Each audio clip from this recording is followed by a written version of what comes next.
क्या बात है।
अच्छा बाबूजी, फिर से एक ऐतिहासिक बिरहा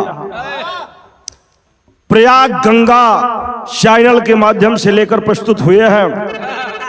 आदरणीय कवि परम पूजनीय कवि हमारे गुरु शरण यादव की यह अनुपम रचना है। मैं भोजपुरी बिरहा गायक संतोष कमल पूरी टीम के साथ सभी श्रोता बंधुओं को सादर प्रणाम करते हैं। 4 लाइन भूमिका में कवि निभाव दिया है।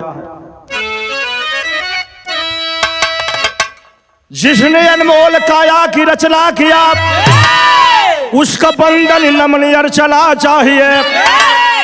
कर्म सत्कर्म से भाग्य भूषित सदा, धन हो धन ऐसा धन खर्चना चाहिए। प्यार श्रृंगार जीवन अलंकित करें, रार की राह को पर जना चाहिए। तान सम्मान पर याचिया जाए तो सिंह को सिंह सी गर्जना चाहिए।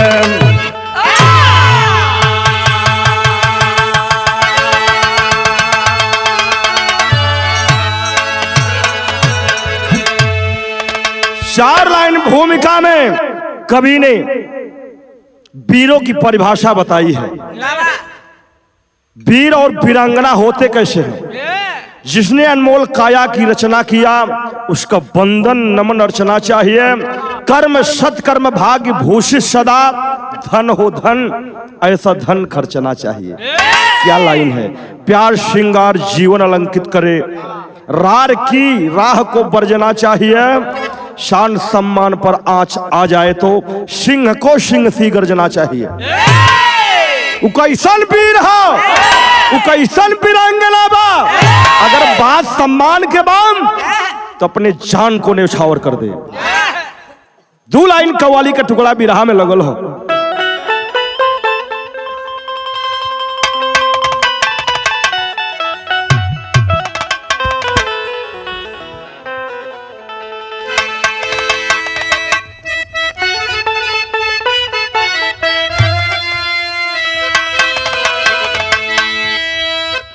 अरे खुदा तुझसे अर्जी लगा,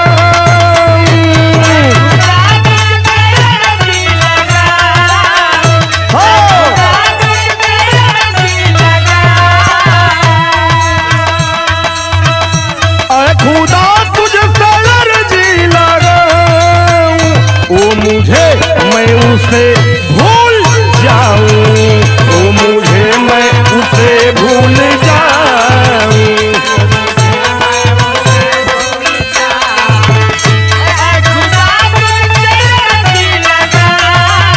क्या बात है, वाह भैया वाह। भूल जाऊं,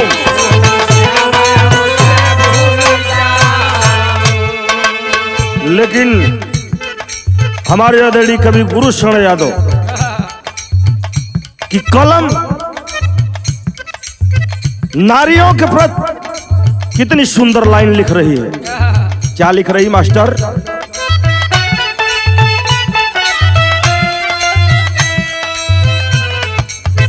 नारियों की ये गौरव में गाथा,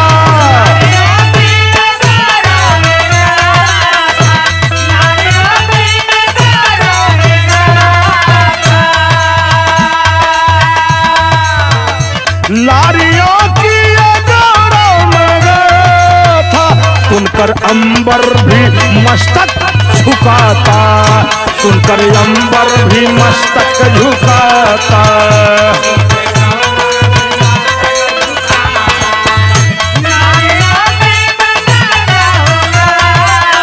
वाह, क्या बात है।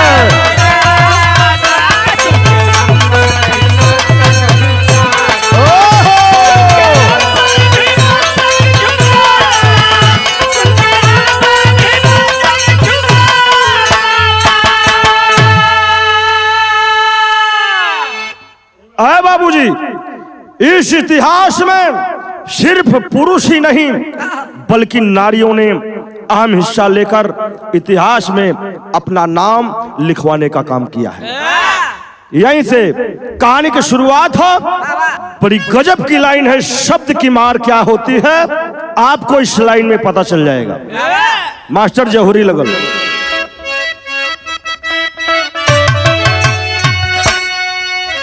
ब्रह्मांड की अमिट निशानी, गंगा का पावन पानी,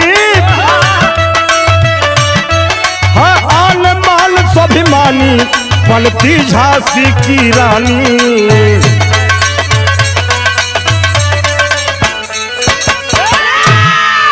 रणचंडी की अवतारी, करती है सिंह सवारी, महिषासुर रण में मारी, यमराज पे पड़ती भारी।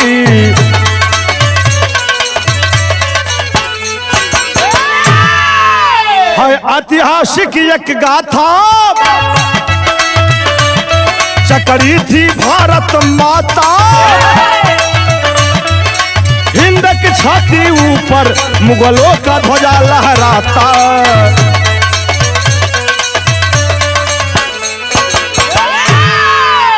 मुगलों का राज था हिंदुस्तान में। यहीं से चाचा रामदेव के जौहरी लगल हो मास्टर। कैसे? आगरा में खून कसाई, मीना बाजार लगवाता, सुंदर बालाओं को वो जबरन वहां बुलाता, सारे राजाओं का सर लज्जा से झुक जाता, बेशर्म दुशासन हंसता, इज्जत नीलाम करवाता। तब देख हिमालय रोला, अंबर भी सिर झुकाता, एक दिन रानी पद्मा को दरबारी आपत लाता, गद्दी पर खबर सिंगली अब दुखड़ा लाता जाता।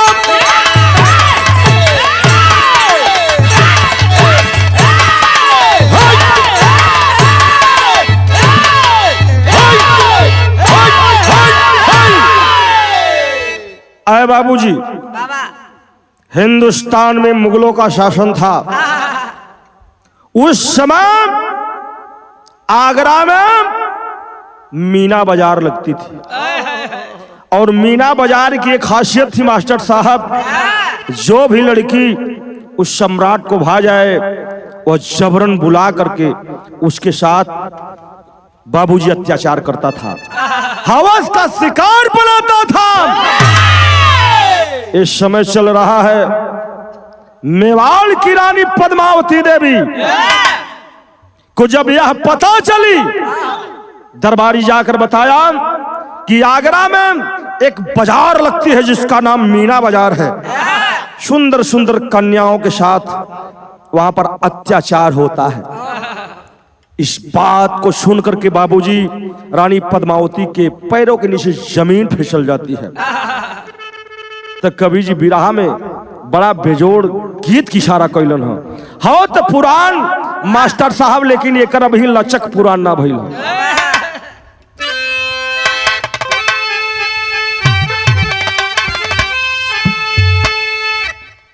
किया रसूल कैला बलम, अरे सुन कैला बलम, कचौड़ी गली सुन कैला बलम, अरे मिर्जा पूरा कैला गुलजार हो, कचौड़ी गली सुन कैला बलम।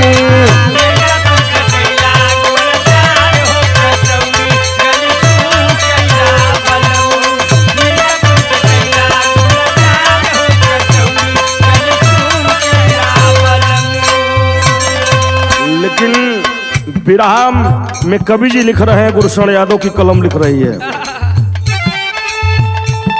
इस अत्याचार से जो राजघराने के रजवाड़ा लोग थे, सबका मस्तक झुक गया। बहन बेटियों को सरेआम इज्जत नीलाम हो रही है। लेकिन जब पद्मावती रानी को खबर मिली है,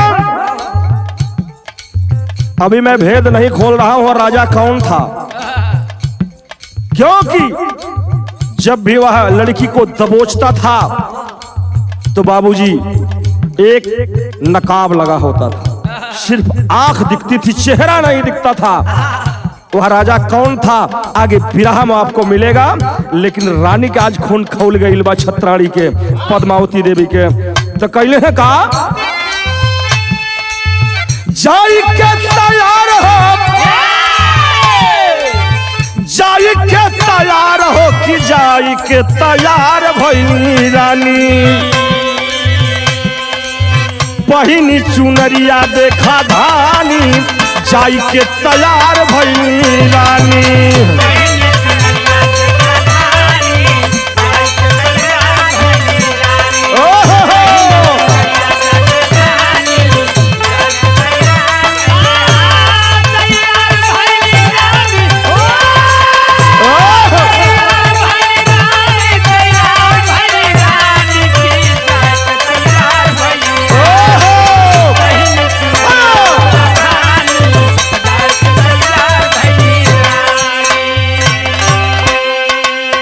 भेष कैसा है, श्रृंगार रस का वर्णन कवि जी कर रहे हैं। रानी पद्मावती देखने में जितनी खूबसूरत है, उतना ही खूबसूरत श्रृंगार कर रही उस नकाबपोश के लिए, जो मीना बाजार लगवाता है और बालाओं के साथ अत्याचार करता है। कैलिन का मंगिया में सिंदूर माथ चिकवा सजाई के,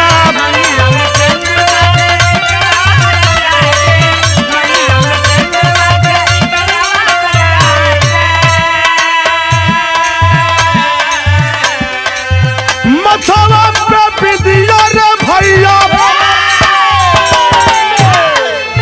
मथवा पे बिंदिया आँख काजरा लगाई के, की जाई के तैयार भइनी रानी, जाई के तैयार भइनी रानी, कान में बाली न किया न थानी, जाई के तैयार भइनी रानी, कान में बाली नाक में न थानी।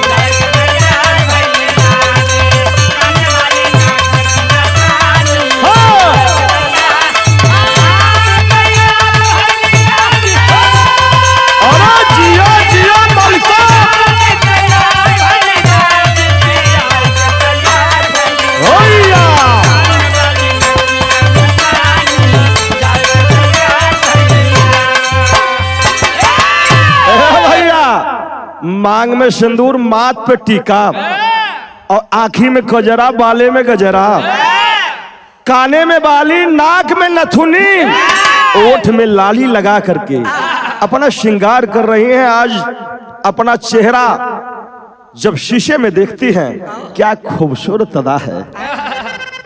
आज स्वयं उस भेड़िए का शिकार बनने जा रही हैं, क्योंकि देश की बहन बेटियों पर अत्याचार हो रहा है।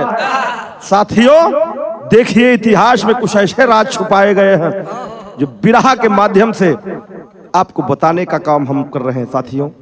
होता क्या है, गजर आयो हरी बाजू बंद चूड़ी कंगना और बिछुआ अंगूठी पायल, कहा बिछुआ अंगूठी पायल बाजा छाला छाला लाखी जाई के तैयार भइनी रानी, जाई के तैयार भइनी रानी, मेहंदी कमर बंद दिल जानी, जाई के तैयार भइनी रानी।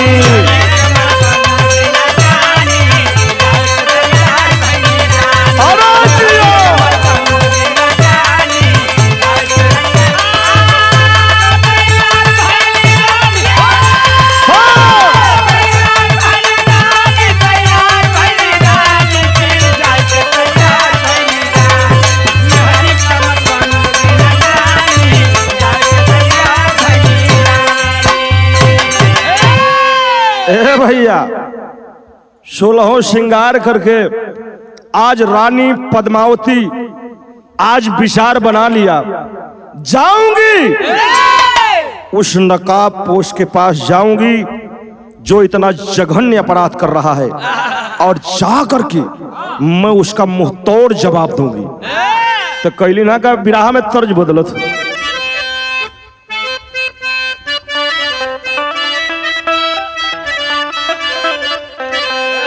यह तर्ज पुराना है लेकिन ये भैया एक अंदाज अब वहीं तक ताजा है। कैसे रामदेव चच्चा गावे हो, अरे गजब हरकत हे गजब हरकत गुजारिया गजब करे हो,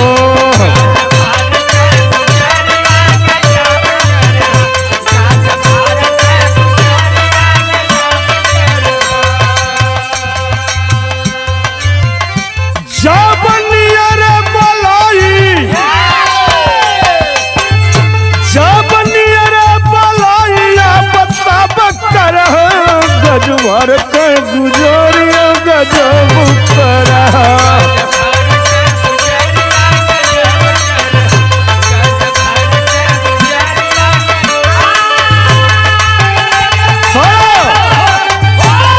सही बहादुर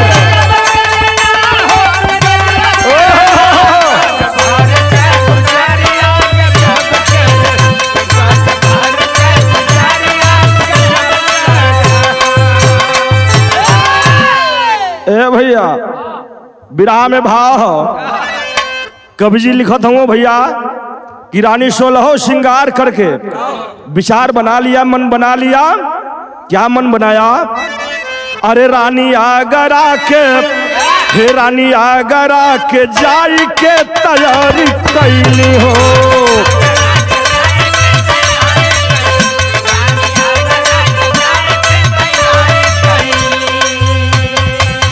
वही चलिया के बीच में, अरे वही चलिया के बीच में अरे कटारी धैली हो, रानी आगरा के जाई के तैयारी कैली हो।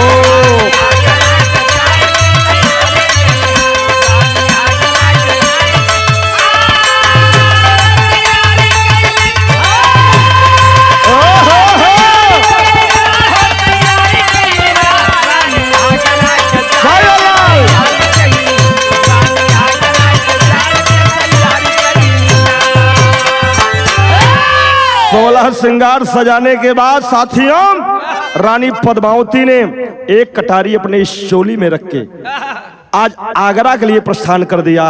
आज जब आगरा पहुंचती है मीना बाजार में तो होता क्या है, अरे जहावा लगत रहल मीना बाजार हो और रानी घूमे पाना रूपवा सवार हो,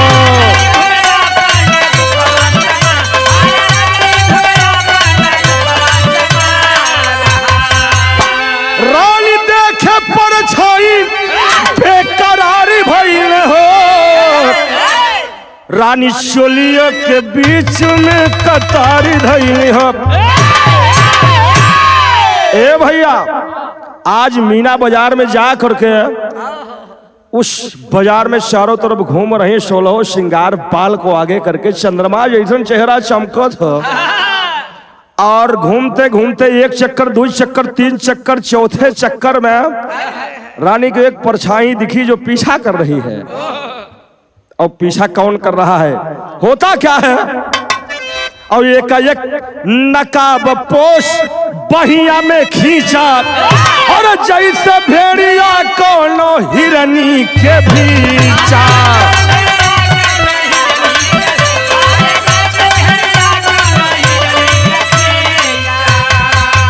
छत्राणी खानदानी और छत्राणी खानदानी रूप धारी भइली हो। रानी आगरा के जाई के तैयारी कैली हो।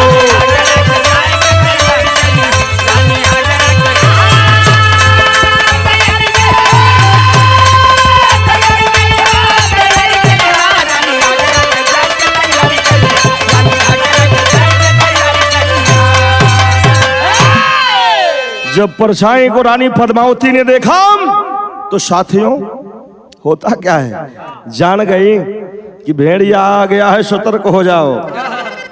और देखते देखते पलक झपकते उस नकाब पोश ने अपने बाहों में गिरफ्त कर लिया। और जब गिरफ्त कर लिया तो रानी बाबूजी घूंघट उठा करके असली रूप में आ जाती हैं। जब असली रूप में आई हम तो माहौल और भाव समय कैसा है, बिरहा में तरज लगल, बिरस की तरफ बिरहा चलल है।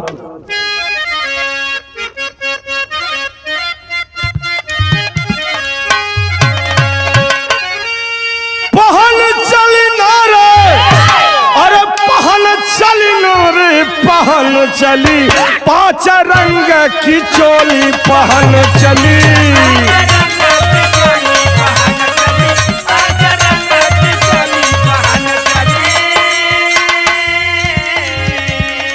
लेकिन साथियों उस नकाब पोश की बाहों में रानी पद्मावती है, बाह झटक कर सामने आती है और कैलन है का गरज पड़ी ना हो, अरे गरज पड़ी ना हो, गरज पड़ी जैसे समर में कल्याणी गरज पड़ी।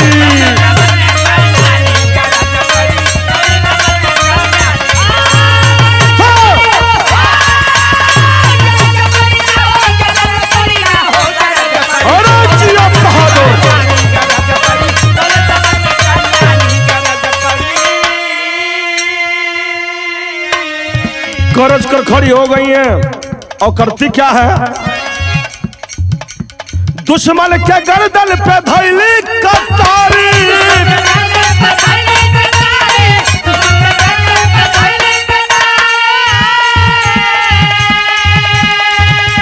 लागत दुर्गा फिर रण में पधारी।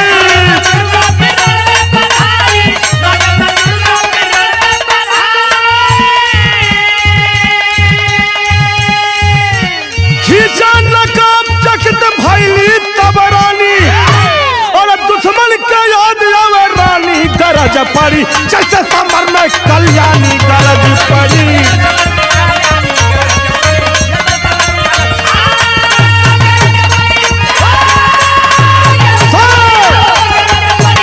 अरे जिया बहादुर,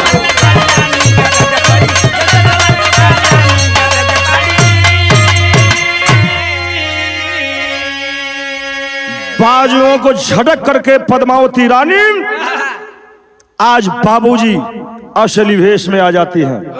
खींच लिया कतार और कतार खींच कर बाबूजी एकदम चाप की चढ़ बैठल, ऊपर चढ़ के बैठल है कि मामा आप बतावा कैसन मेहरारू तो के चाहिए। जब नकाब हटता है तो हम मुगल सम्राट कौन था, अब यह भेद बता रहा हूं। अकबर कहे हमर भेंट स्वीकार हो,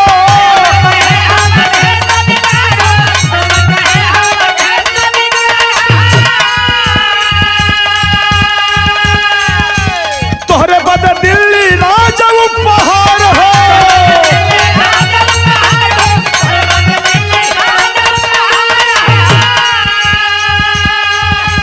खुशियां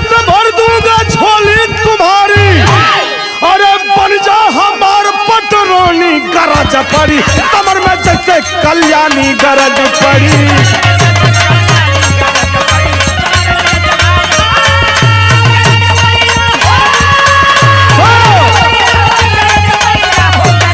अरे जियो लाल।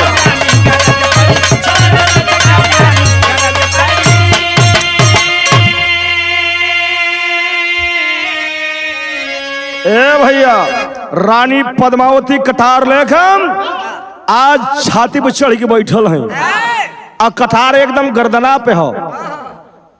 अकबर कह रहा है मेरे जान को बख्श दो, इसके बदले में दिल्ली आपको उपहार में दे दूंगा, तुम्हारी झोली खुशियों से भर दूंगा, लेकिन एक बात मेरी मान लो, मेरी पटरानी बन जाओ। साला पड़ा लो नीचे, लेकिन अब वहीं तक वो हवस के पुजरिए है, बिरहा शैली में कभी निभाव दिया।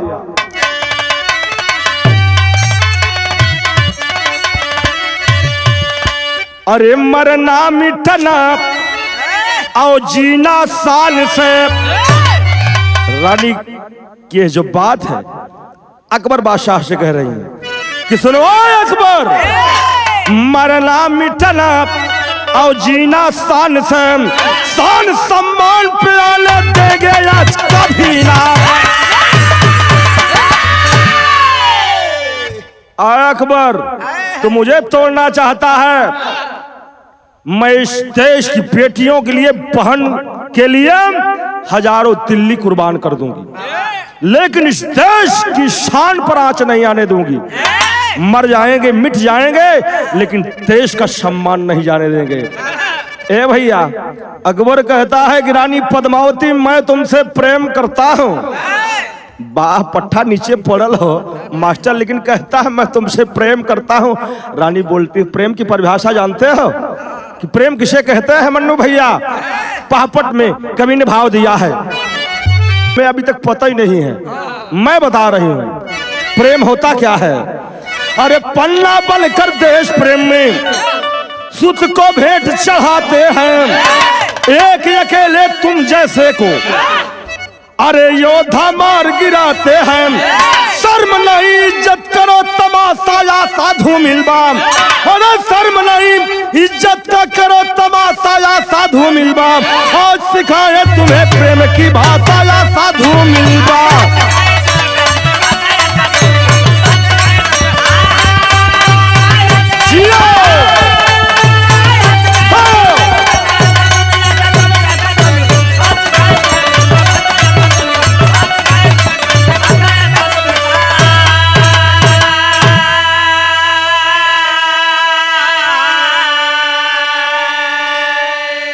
तुम्हारे जैसे हरामखोर, तुम्हारे जैसे गद्दार, तुम्हारे जैसे नापाक इरादे वाले यहाँ पर लाखों आए और गए, लेकिन देश का सम्मान नहीं गया, नहीं झुका। पन्ना जैसी माँ स्वयं अपने बेटे को बलि चढ़ा दिया और शर्म नहीं आती? आप कहते हो मैं मुगल सम्राट हूं। राजा की परिभाषा तुम्हें याद है? राजा प्रजा का रक्षक होता है, प्रजा पालक होता है, बहन बेटियों की रक्षा करता है, लेकिन तुम जैसे भेड़िए क्या जानो प्रेम क्या होता है। आज रानी छाती पर सवार है और गर्दन पर कटार है, कहती है सुनो, आल्हा में कवि ने भाव दिया।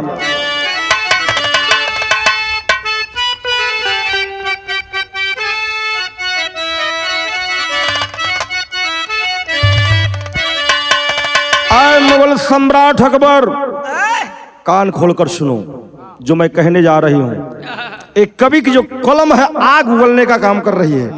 क्या बात है? कान खोल कर आज पढ़ लो, तुम क्या हो हमसे यमराज गए हारी।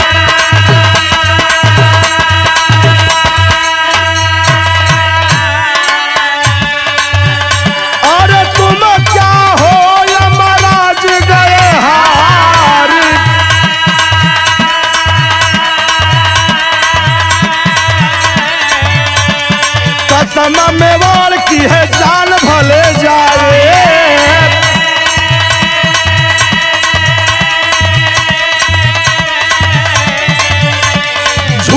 न देंगे हमारा संस्कार।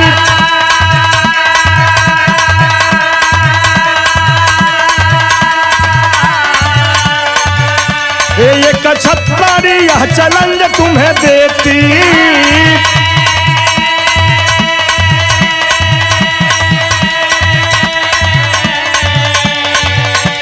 दम है तो करो ये चैलेंज स्वीकार।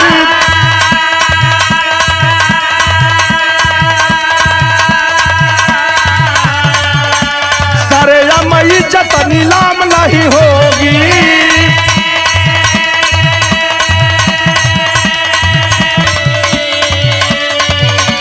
मेरी समसीर होगी तेरे यार पार।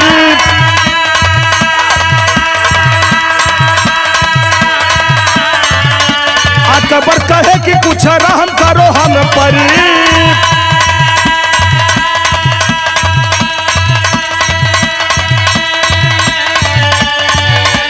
जीवन भर ना भूलेंगे हम आपका उपकार हो।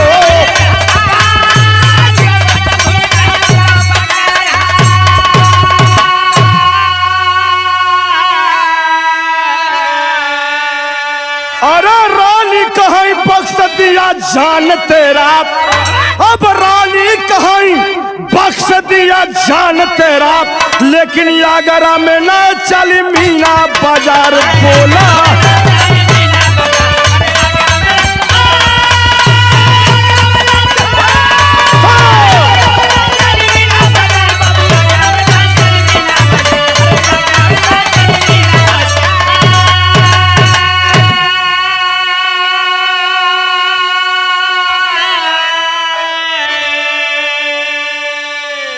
ए भैया, सैकड़ों बहन बेटियों के ईमान से खेलने वाला, इज्जत से खेलने वाला वह मुगल सम्राट अकबर बादशाह जमीन पर पड़ा है। और सामने कौन है? मेवाड़ की छत्राणी पद्मावती, जिनके जौहर की चर्चा आज बाबूजी इतिहास के पन्नों में अंकित है। कटार लेकर खड़ी है कि राजन आज तुझे जिंदा नहीं छोड़ूंगी, तूने बहुत बहन बेटियों के साथ अत्याचार किया है, तुझे जिंदा रहने का हक नहीं है। हाथ जोड़ करके जब जान गया मेरे जान पर आ गई है, आज रानी मुझे बख्शेगी नहीं, मार देगी। तो साथियों हाथ जोड़कर कहता है कि मेरी जान को बख्श दो, ये उपकार आपका या अकबर बादशाह जीवन भर याद रखेगा, भूलेगा नहीं। साथियों रानी पद्मावती ना एक बात कहते हैं, सुनो, अगर मर्द की औलाद है, अगर सच्चा मुसलमान है तो वचन दे कि आज से आगरा में मीना बाजार नहीं लगेगी। अगर इस बात पर तैयार होता है तेरी जान को बख्श दूंगी। ए भैया, मरता नहीं तो क्या करता? अकबर सोचा अगर ना करते हैं तो धड़ से गर्दन अलग हो जाएगी। अब बचा रहा तो बहुत समय आई। ए भैया वचन दिया, जाइए आज से आगरा में मीना बाजार नहीं लगेगी। साथियों तब से मीना बाजार आगरा में बंद हो गई, और बंद करवाने का अगर किसी का श्रेय जाता है तो मेवाड़ की छत्राणी रानी पद्मावती को जाता है। कवि को लिखना पड़ा अंतिम भाव में,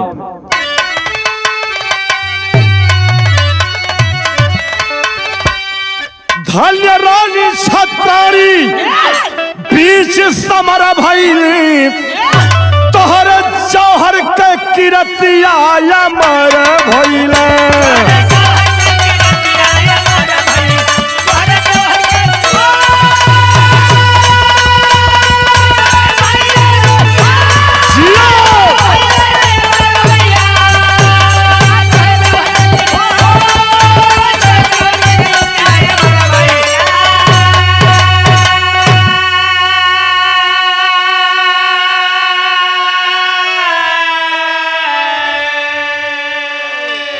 आज मेवाड़ की रानी पद्मावती का जो जौहर है, जो वीरताई है, वह इतिहास के पन्नों में अंकित है, बताने की जरूरत नहीं। धन्य रानियों बंद बाजार करवाई, आवाज नारी खुद अपन बाजार लगवाई।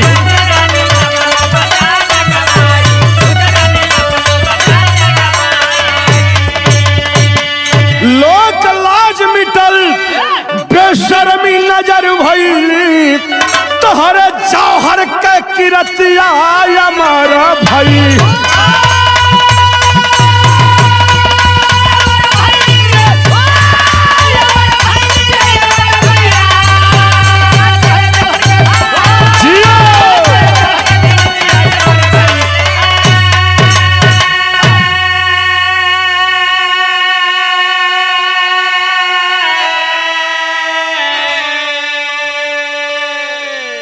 साथियों, गौर करने की बात है, कवि की जो कलम है, हमारे कवि गुरुशरण यादव की जो कलम है, समाज को देख करके यह लाइन लिखी कि धन्य है वो रानी पद्मावती ने, जिन्होंने अपने जान की बाजी लगा करके नारियों के सम्मान को बचाया। लेकिन वही नारी आज इस समय इतने हद तक गिर गई है कि अपनी बाजार स्वयं लगवा रही है। खुलेआम हर शहर में बाजार लगती है और खरीदार पहुंच जाते हैं, इज्जत के साथ खेलते हैं। साथियों, तो साथियों, जो नारी है वो इज्जत का गहना है। अगर नारी के पास इज्जत नहीं है, सम्मान नहीं है, मर्यादा नहीं है, पर्दा नहीं है, तो वह नारी कहलाने की अधिकारी नहीं है। क्योंकि इस नारी के सम्मान को बचाने के लिए कितनी बहन बेटियों ने अथक प्रयास करके लड़ाई लड़के अपनी जान की बाजी लगाई। तो यह गीत यहां पर खत्म हुई। ऐ बहन बेटियों, ऐ नौजवान साथियों, अपने मान को समझिए, अपने सम्मान को समझिए। चाहे इज्जतदार मर्द हो, चाहे इज्जतदार नारी। अगर पर्दा है तो सम्मान के अधिकारी हैं, अगर बेपर्दा है तो समझ लीजिए, आगे मैं खुद क्या बताऊं, आप तो खुद ही समझदार हैं। यह गीत यहां पर खत्म हुई। आखिरी लाइन में कवि गुरुशरण यादव की कलम घराने का परिचय दे रही है।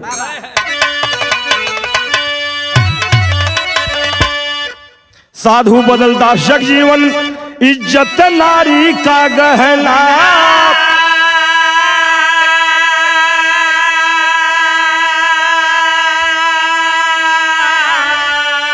सूरज पाल कहे जगन्नाथ, आत्मा देती है उलहना हो।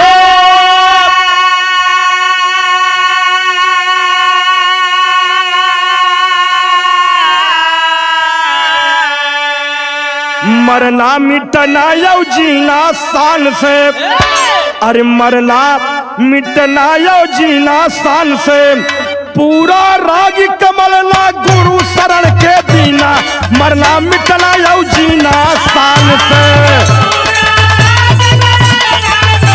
वाह वाह, क्या बात है।